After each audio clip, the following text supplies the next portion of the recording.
تو سر یہ مختصر سیرت الرسول، میں نے کہا جی آپ نے یہ پڑھی ہے؟ انہوں نے تو وہ شیعہ عالم جو تھے وہ ان کو تو پتہ بھی نہیں تھا یہ کتاب ہے. میں نے کہا یہ جیلم سے ہے، آپ PDF بھی ڈاؤن لوڈ کر سکتے ہیں. اس کتاب پہ میں 1 گھنٹہ بول سکتا ہوں، لیکن مختصر سے ٹائم پہ 10 چھوٹے چھوٹے حوالے دوں گا اور ان کی انجینئرنگ نہیں کروں گا. اس کے لیے آپ میرا ریسرچ پیپر 5B پڑھیں، جس کا میں تعارف اینڈ پہ کراؤں گا. پہلے کرا دیا تو آپ کو برا لگے گا. اس کے اوپر آپ مولا علی والا چیپٹر نکالیں سر، اینڈ پہ جا کے آتا ہے مولا علی کے اوپر چیپٹر. سیرت الرسول لکھی ہے اور 7 خلفائے راشدین کی بھی لکھی ہے انہوں نے، مختصر سی خلافت راشدہ کے اوپر. مولا علی والا چیپٹر ان کا سٹارٹ ہوتا ہے جی پیج نمبر 781، حضرت علی ابن ابی طالب کی خلافت. 782 پیج پہ یہ پہلا ریفرنس میں پڑھ رہا ہوں ورڈ بائی ورڈ، اہل حدیث سے معذرت کے ساتھ، اور جو علمی کتابی مسلمان ہیں پوری دنیا میں کسی بھی فرقے میں ہیں ان کو خوش کرنے کے لیے ورڈ بائی ورڈ پڑھ رہا ہوں. سنیں. حضرت معاویہ رضی اللہ تعالیٰ عنہ نے اہل شام سمیت حضرت علی رضی اللہ تعالیٰ عنہ کی بیعت نہیں کی، پھر ان کی صرف مخالفت ہی نہیں کی بلکہ ان پر قتل عثمان میں اعانت یعنی مدد کرنے اور اس پر رضامندی کا الزام بھی دھر دیا، مگر اللہ نے ان کو اس سے بچا لیا. میں امیر شام کے بارے میں کوئی کمنٹس نہیں کرتا، یہ جو کر دیے ہیں خود ہی کافی ہیں، اور یہ بالکل صحیح بات لکھی ہے. اس کے سپورٹ میں گھنٹوں بول سکتا ہوں، نہیں بولوں گا کیونکہ یہ خود اتنے بڑے عالم ہیں کہ ان کو مجھے سرٹیفائی کرنے کی ضرورت نہیں ہے. وہ اہل حدیث کے امام ہیں. اچھا جی، دوسرا ریفرنس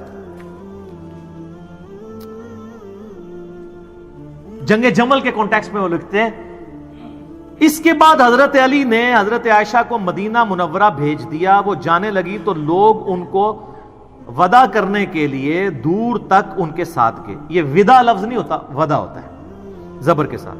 حضرت علی رضی اللہ تعالیٰ عنہ نے سفر خرچ کا انتظام بھی کیا. اس طرح وہ باحفاظت اور صحیح سلامت گھر پہنچی. بعد میں وہ اپنے سفر کو یاد کر کے اس قدر روتی کہ آنسوؤں سے ان کا دوپٹہ بھیگ جایا کرتا اور کہتی کاش میں پیدا ہی نہ ہوئی ہوتی، کاش میں اس واقعے سے 20 سال پہلے ہی مر جاتی. اللہ ظاہر قرآن میں حکم ہے نبی کی بیویوں گھروں میں ٹھہری رہو، تو وہ اس چیز کو یاد کرتی تھی. پھر ہوب کے کتے بھی بھونکے، وہ بھی حدیث ہے جامعہ اس میں مسند احمد میں. باقی اب میں اس پہ نہیں بولوں گا، وہ 5B میں آپ پڑھ لیجئے گا، میں اینڈ پہ بتا دوں گا. ریفرنس نمبر 3 جنگ صفین کے بارے میں لکھتے ہیں عمار کی شہادت کے بعد عمر ابن عاص نے لڑائی چھوڑ دی، ترک کر دی، اور بہت سے لوگوں نے بھی ان کی پیروی کی. حضرت معاویہ رضی اللہ تعالیٰ نے ان سے پوچھا آپ نے لڑائی کیوں ترک کی ہے؟ انہوں نے کہا ہم نے عمار کو قتل کر دیا ہے، اور میں نے حضرت صلی اللہ علیہ وآلہ وسلم سے سنا ہے کہ آپ علیہ السلام فرمایا کرتے تھے کہ عمار کو باغی جماعت قتل کرے گی. معلوم ہوا کہ ہم تو باغی ہیں. اس پہ حضرت معاویہ بولے خاموش رہ، واللہ تم اونٹ کی طرح اپنے ہی پیشاب میں پھسلتے ہو. یعنی تم یہ حدیث بھی جانتے ہو جیسے اونٹ پیشاب کر کے بیٹھ جاتا ہے، تو کام تو تم نے خود ڈالا ہے میرے ساتھ مل کے، اور اب اپنی غلطی خود ہائی لائٹ کر رہے ہو. کیا ہم نے ان کو قتل کیا ہے؟ ان کو تو علی رضی اللہ تعالیٰ ان کے ساتھیوں نے قتل کیا ہے جنہوں نے ان کو ہمارے درمیان لا پھینکا. ہم تو اپنے بچاؤ کے لیے لڑ رہے تھے جس میں وہ قتل ہو گئے. ان کا حضرت عمار جو لڑنے آئے تھے حضرت علی کے ساتھ نہ آتے تو نہ قتل ہوتے. یہ اسی طریقے سے ہے کہ نہ آپ روڈ پہ چڑھتے، نہ ایکسیڈنٹ ہوتا، نہ قتل ہوتے. اچھا آگے سنیں. حضرت علی رضی اللہ تعالیٰ کو جب حضرت معاویہ کی اس بات کی خبر ہوئی تو انہوں نے کہا اگر میں نے ان کو قتل کیا ہے یعنی حضرت عمار کو، تو پھر اپنے چچا حضرت حمزہ کو حضرت نے قتل کیا ہے جنہوں نے ان کو کفار کے مقابلے میں بھیجا تھا. اے پھکی دیتی اینٹی وینم الزامی جواب کہ اگر حضرت حمزہ حضور کی طرح لڑتے ہوئے مارے گئے ہیں تو کیا حضور نے قتل کروایا ہے؟ کبھی کافروں کے مقابلے میں بھیجا؟ اگر عمار کو میں نے تیرے مقابلے میں بھیجا ہے امیر شام کے مقابلے پہ، تو مجھے تم قتل ٹھہرا. یعنی وہ اینٹی وینم والا جواب دیا. چوتھا ریفرنس جنگ نہروان کے بارے میں. یہ وہ باتیں جو پبلک کے سامنے نہیں کرنی چاہیے، لیکن یہ کی ہوئی ہیں، انہوں نے پرنٹ کر رہے ہیں، مفت بانٹ رہے ہیں.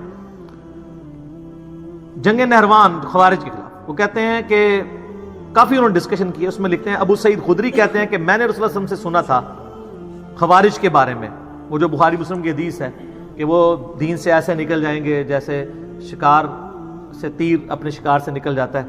اینڈ پہ وہ کہتے ہیں میں گواہی دیتا ہوں، یہ بھی بخاری مسلم دونوں میں، کہ علی نے ان کو قتل کیا تھا اور میں بھی ان کے ساتھ شامل تھا. انہوں نے اس آدمی کو لانے کا حکم دیا جس آدمی کے بارے میں بخاری مسلم میں آتا ہے کہ ان کا سرغنہ وہ ہوگا کہ جس کا ایک بازو کٹا ہوگا اور اس کی جگہ گوشت کا ایک لوتھڑا لٹک رہا ہوگا. تو اس کی لاش 3 دفعہ ڈھونڈی گئی, بخاری مسلم میں آتا ہے, نہیں ملی. پھر حضرت علی خود گئے اور لاشوں میں سے نیچے سے نکالی. تو وہاں پھر صحابہ نے نعرہ لگایا کہ حضرت علی حق پہ ہیں, کیونکہ نبی علیہ السلام نے پہلے ہی فرمایا تھا کہ یہ ان کے سرغنہ کی نشانی ہوگی. پھر وہ کہتے ہیں کہ صحیح مسلم میں حضرت ابوبکر رضی اللہ تعالیٰ عنہ سے مروی ہے کہ اگر وہ فوج جو خوارج سے لڑے گی اس کے ثواب کو جان لے جو حضرت کی زبانی ان کے لیے مقرر کیا گیا ہے تو وہ مزید عمل کرنے کی ضرورت ہی محسوس نہ کریں اور اسی پر بھروسہ کر لیں.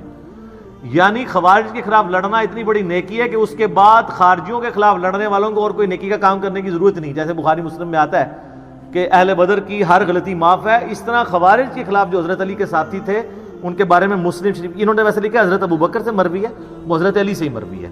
اور اس کے سٹارٹ میں حضرت علی وہ بھی کہتے ہیں کہ مجھے آسمان سے زمین پہ گرا دیا جائے میں یہ برداشت کر لوں گا, لیکن یہ برداشت نہیں کروں گا کہ میں کوئی ایسی بات کروں جو میں نے خود رسول اللہ سے نہ سنی اور میں تمہیں بیان کروں. یعنی حدیث معاملے میں اتنی احتیاط صلی اللہ علیہ وآلہ وسلم. 5واں ریفرنس یہ کہتے ہیں نا جی وہ جی حضرت عثمان کو عبداللہ ابن سبا اور پتہ نہیں کوئی یہودی پارٹی تھی آل امیہ کو بچانے کے لیے. میں نے بخاری مسلم سے ثابت کیا ہے آل امیہ کی وجہ سے حضرت عثمان شہید ہوئے ہیں, ان کے گورنروں کی وجہ سے. انہوں نے حضرت عثمان کا چیپٹر پڑھے, کہیں نہیں ڈالا عبداللہ ابن سبا کا نام تک نہیں لکھا. الٹا حضرت علی والے چیپٹر میں انہوں نے بتایا کہ یہ جو حضرت علی کی شان میں غلو کرنے والے رافضی تھے وہ حضرت علی کے دور میں نکلے ہیں. اس کے اوپر پورا چیپٹر انہوں نے بنایا ہے.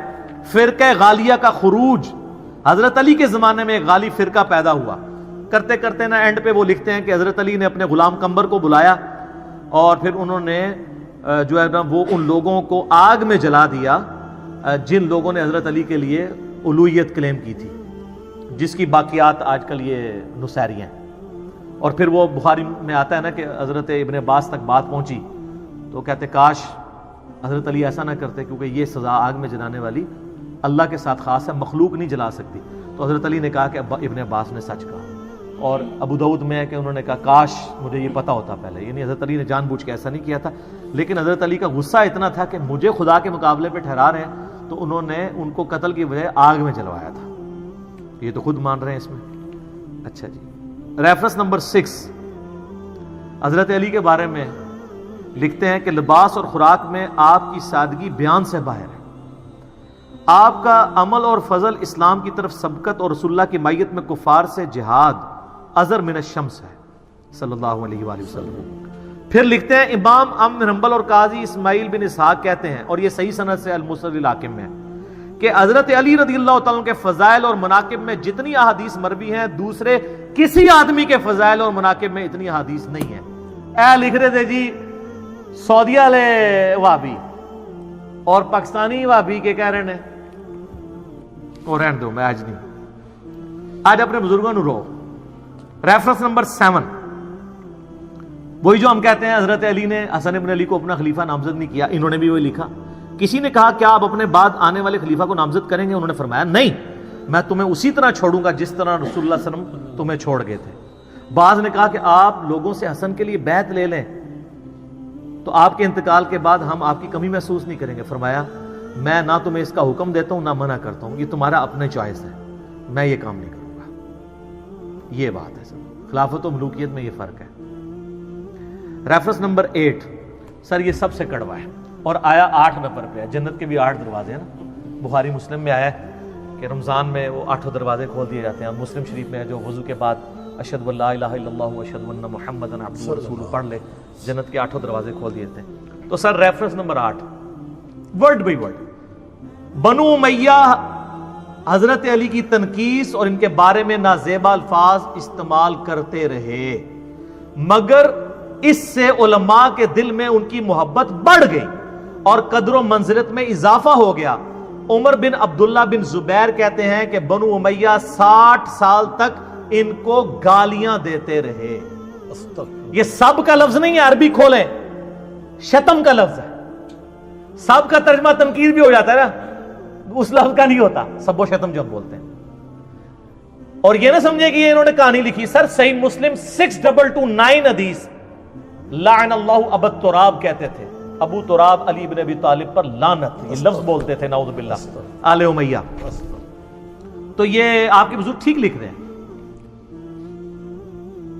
60 سال تک ان کو گالیاں دیتے رہے مگر ان کا کچھ نہ بگاڑ سکے، بلکہ ان کی شان پہلے سے بھی بلند ہو گئی. آگے الفاظ بڑے سخت ہیں. دین نے ایک عمارت کھڑی کی جس کو دنیا نے گرا دیا. وہ کہتے ہیں مولا علی کو اللہ نے کھڑا کیا دین کی عمارت کے طور پہ. یہ دنیا کے جو پرستار تھے نا آل امیہ، انہوں نے اس کو گرانے کی کوشش کی، لیکن دنیا کچھ نہ بنا سکی مگر جو کچھ بنایا اس کو بھی منہدم کر دیا. وہ کہتے ہیں آل امیہ کے پلے کوئی شے ہے بھی تھی نا، وہ بھی انہوں نے گوا دی. حضرت علی کو یہ کی تنقید نہیں کر سکے. ہر طرف علی علی ہو رہی ہے. وہ سر ناسبیوں کی مسجد میں بھی 4 خلفاء کے نام لکھے ہوتے ہیں، پیچھے کیا رہ گیا؟ علی کو کون نیچا کر سکتا ہے؟ ناسبیت کو ہوا دینے والے لوگ بھی حق 4 یار کہتے ہیں، حق 5 یار نہیں کہتے. اس سے بڑی کیا جیت ہوگی سیدنا علی کی.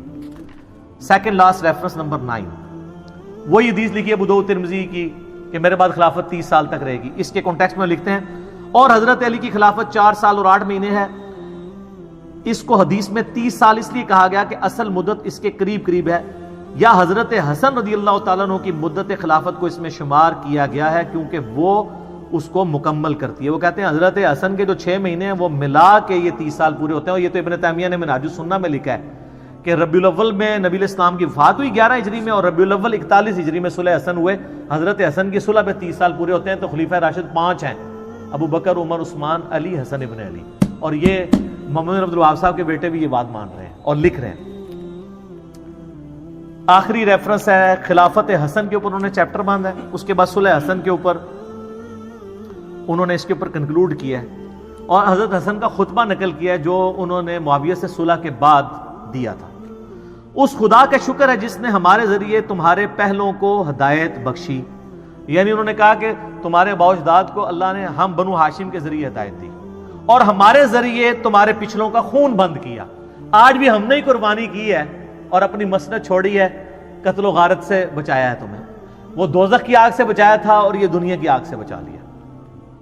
سب سے بڑی دانائی پرہیزگاری ہے اور سب سے بڑا عجز بدکاری ہے. پھر میرے اور معاویہ کے درمیان جو اختلاف پڑ گیا تھا قطع نظر اس سے کہ وہ حق پر تھے یا میں حق پر، میں امت محمدیہ صلی اللہ علیہ وسلم کی مصلحت اور ان کے خون بند کرنے کے لیے اپنے اس حق سے دستبردار ہو گیا ہوں. اور بخاری میں بھی یہ حدیث ہے میرا یہ بیٹا سید ہے، اس کی وجہ سے صلح ہوگی. اس میں امپلائڈ ہے کہ سامنے والا ہٹ درمی پہ ہوگا. اس کی وجہ سے صلح ہوگی، اس کی وجہ سے نہیں. یہاں کہتے ہیں جی ان کی وجہ سے صلح ہوئی ہے، نبی اسلام فرما رہے ہیں اس کی وجہ سے ہوگی. یہ اپنی پوسٹ چھوڑے گا. پھر معاویہ رضی اللہ تعالیٰ کی طرف منہ کر کے فرمایا میں نہیں جانتا کہ یہ تمہارے لیے فتنہ ہے یہ حکومت یا کچھ مدت کے لیے اس میں تمہارے لیے فائدہ ہے، یعنی دنیا میں کچھ فائدہ اٹھا لو. مجھے نہیں پتا اللہ نے تمہیں آزمائش میں ڈالا ہے. تو یہ دونوں باتیں ہوئی، آزمائش میں بھی ڈلے اور فتنے کا بھی شکار ہوئے. اور یہ حقائق اگر آپ کو جاننے ہو تو دنیا میں ایک پمفلٹ ہے جس کا عنوان ہے 5B ریسرچ پیپر. سر یہ واقعہ کربلا کا کہانی پس منظر نہیں، حقیقی پس منظر 72 صحیح الاسناد احادیث کی روشنی میں، جس میں 200 سے زیادہ حدیث ہیں. 72 کا ٹائٹل میں نے شہدائے کربلا کی نسبت سے لیا. ایک نمبر پہ کئی حدیثیں ہیں، مثلا 33 نمبر پہ 8 حدیثیں ہیں، 8 طرق غدیر خم کے. سیدنا عمر کی شہادت سے لے کر شہادت حسین تک پوری اسلامک ہسٹری کور ہوئی ہے. حقیقی خلفائے راشدین کون ہیں، جنگ جمل، صفین، نہروان، شہادت عثمان کے اصلی اسباب، صلح حسن، حضرت معاویہ کا دور ملوکیت، یزید کی ولی عہدی اور شہادت حسین ابن علی رضی اللہ عنہم اجمعین وعلیہم السلام اجمعین. یہ الحمدللہ عربی میں بھی ہے، اردو میں بھی ہے، ہندی میں بھی ہے، انگلش میں بھی ہے. ہماری ویب سائٹ اہلسنتپاک.com پہ آپ ریسرچ پیپرز والے پورشن سے مفت ڈاؤن لوڈ اس کا PDF کریں، گروپ میں رابطہ کر کے واٹس ایپ کے ذریعے PDF منگوا لیں. اس میں اکثر حدیث بخاری مسلم سے ہیں، تحکیم کی ضرورت نہیں. اور جن پہ تحکیم کی ضرورت تھی میں نے دور حاضر کے بڑے بڑے محدثین شیخ البانی رحمہ اللہ تعالی، شیخ زبیر علیزئی رحمہ اللہ تعالی، شیخ شعیب ارنوت رحمہ اللہ تعالی، شیخ سلیم اسد اور غلام مصطفیٰ ظہیر حافظہ اللہ تعالی من الجنت والناس، جو زبیر علیزئی صاحب کے باغی شاگرد. لیکن تحکیم تو لگا بیٹھے ہوئے ہم اور ہم نے اس میں ڈالی ہوئی ہے. اور باقی لوگ میں تو مطلب اولو العلم قائما بالقسط ہوں الحمدللہ، جس کی جو پازیٹیو چیز ہے وہ پروموٹ کروں گا، سب کی تحکیم کے ساتھ ہے، اور یہ خیالی پس منظر نہیں ہے، احادیث کی روشنی میں ہے۔ یہ صلاح الدین یوسف صاحب کی جھوٹی تاریخ یا وہ سنابلی کی لکھی ہوئی جھوٹی تاریخ نہیں ہے، احادیث ہیں، جو کہ خلافت و ملوکیت مولانا مودودی رحمہ اللہ تعالی کی کتاب کا حدیثی دفاع ہے، حدیث کی روشنی۔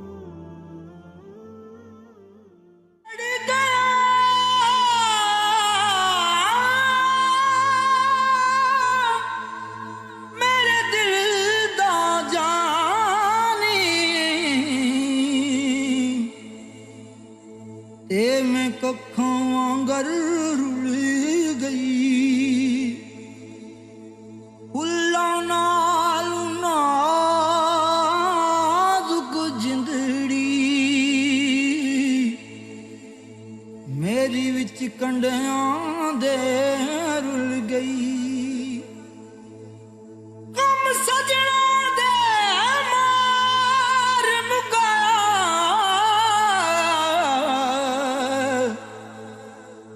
تے میں اتھروں بن کے ڈل گئی، ایک مایا تیری یاد نہ بھلدی،